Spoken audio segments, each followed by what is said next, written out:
ক্ষীরের সলতে আর নলেন গুড়ের তেল দিয়ে তৈরি এমন প্রদীপ যা একটা মুখে দিলেই মিলিয়ে যাবে আর মন পাগল করবে আরেকটা প্রদীপ মুখে দেওয়ার জন্য। আজকের রেসিপিটা দেখার আমন্ত্রণ রইল। পরিবারের সবাইকে কিংবা প্রিয়জনকে উপহার দিতে বিয়েবাড়ি বা যে কোনো অনুষ্ঠানে এমন প্রদীপ পিঠা দিয়ে সাজালে খাওয়ার আগে সবাই কিছুক্ষণ তাকিয়ে থাকবে, তারপর একটা খেলে বারবার সেটা খাওয়ার জন্যই মন চাইবে। এতটাই মজার হয় এই প্রদীপ পিঠাগুলো।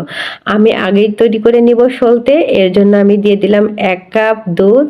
দুধটা আমি 3 মিনিট জাল করে নিয়েছি। তারপর চুলার আঁচটা আমি লো করে দিয়েছি, কিংবা চুলাটা অফ করে দিলেও হবে। দুধটা ঠান্ডা করে আমি এর ভিতরে 1/4 কাপ দিয়ে দিলাম গুঁড়া দুধ। গুঁড়া দুধটা অবশ্যই চুলাটা এভাবে অফ করে দুধটা ঠান্ডা করে দিতে হবে, নাহলে দলা পেকে যাবে। তো আমি ভালোভাবে গুঁড়া দুধটা মিশিয়ে নিয়েছি। এবার 1/4 কাপ দিয়ে দিলাম ময়দা। দেওয়ার পরে আমি আলতো হাতে এভাবে নেড়ে দিব। আর আমি এক্ষেত্রে চুলার আঁচটা একেবারে লোতে রেখেছি। এবার খুব ভালোভাবে নাড়তে হবে। তারপর আমি দিয়ে দিলাম সামান্য চিনি। চিনির ব্যবহারটা কমই রাখতে হবে, কারণ শেষ দিকে কিন্তু অনেকটা মিষ্টি যোগ হবে, এখানে গুড়ের ব্যবহার হবে। এর জন্য প্রথম থেকেই মিষ্টির পরিমাণ কম দিতে থাকলে পিঠাটি খেতে খুব ভালো লাগবে। খুব ভালোভাবে এভাবে মিক্সড করে আমি বানিয়ে নিলাম ক্ষীর। খুব ভালোভাবে আমার এটা সেট হয়ে গেছে। আমি চুলাটা অফ করে দিয়েছি এবং এটা নামিয়ে নিব। এটাই দিয়ে বানানো হবে প্রদীপ পিঠার সলতে। এবার আমি একটা পাতিলে, সে একই পাতিলে আমি 1 কাপ দুধ দিয়ে নিলাম।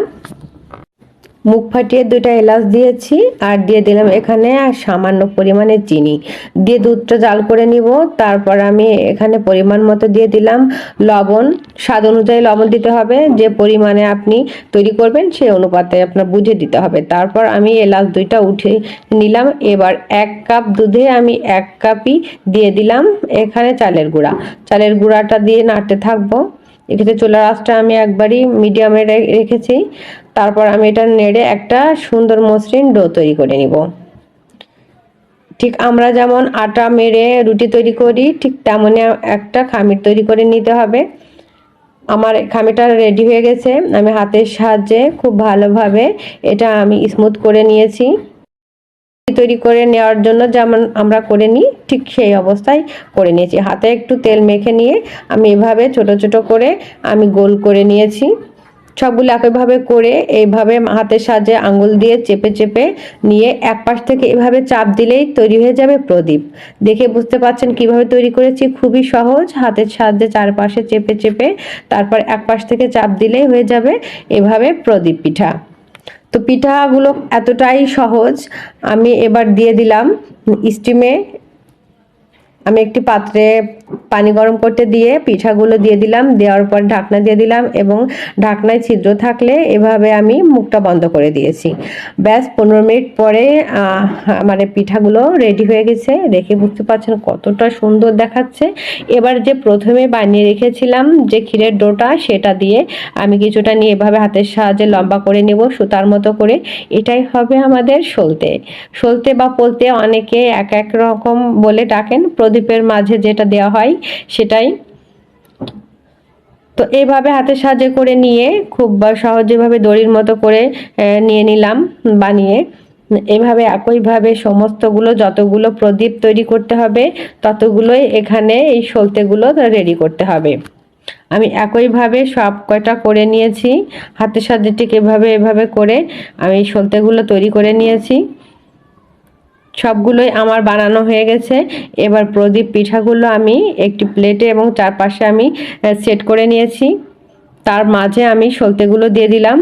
ঠিক মাঝে দিয়েই উপর থেকে এইভাবেই পাশে রাখলেই কিন্তু সেট হয়ে যাবে। তারপর আমি যে নলেন গুড়, এই সিজনের যে নলেন গুড়টা সেটাই নিয়েছি। এটা আপনারা বাজারে কিনতে পাবেন, কিংবা যদি নলেন গুড় না থাকে তাহলে কিন্তু পাটালি কিংবা যে গুড়ি আছে সেটাতে একটু পানি দিয়ে একটু জাল করে নেবেন, তাহলে কিন্তু এমন লিকুইড তৈরি হয়ে যাবে।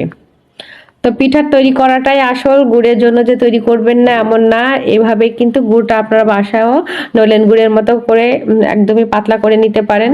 তো এতটাই মজার হয়, আমি সবগুলো তেল দিয়ে দিয়েছি, নলেন গুড়ের তেল। তো দেখে বুঝতেছেন কতটা সুন্দর আর এতটাই লোভনীয়। আর একটা পিঠা মুখের ভিতরে দিলে আপনার আরেকটা খেতে ইচ্ছা করবে।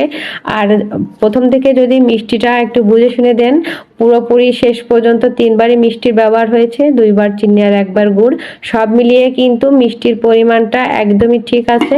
তাই প্রথম থেকেই মিষ্টিটা একটু বুঝে শুনে দিয়ে আসতে হবে। আর রেসিপিটা ভালো লাগলে অবশ্যই লাইক কমেন্ট শেয়ার করবেন। আর এমন দারুণ প্রদীপ পিঠা, আমি তো নাম দিয়েছি প্রদীপ পিঠা, আপনারা অবশ্যই রেসিপি দেখে বলবেন যে এর ঠিকঠাক নাম আসলেই কি হতে পারে। এমন দারুণ পিঠা তৈরি সবার আমন্ত্রণ রইল। রেসিপিটা ভালো লাগলে প্লিজ ফলো করতে ভুলবেন না। আল্লাহ হাফেজ।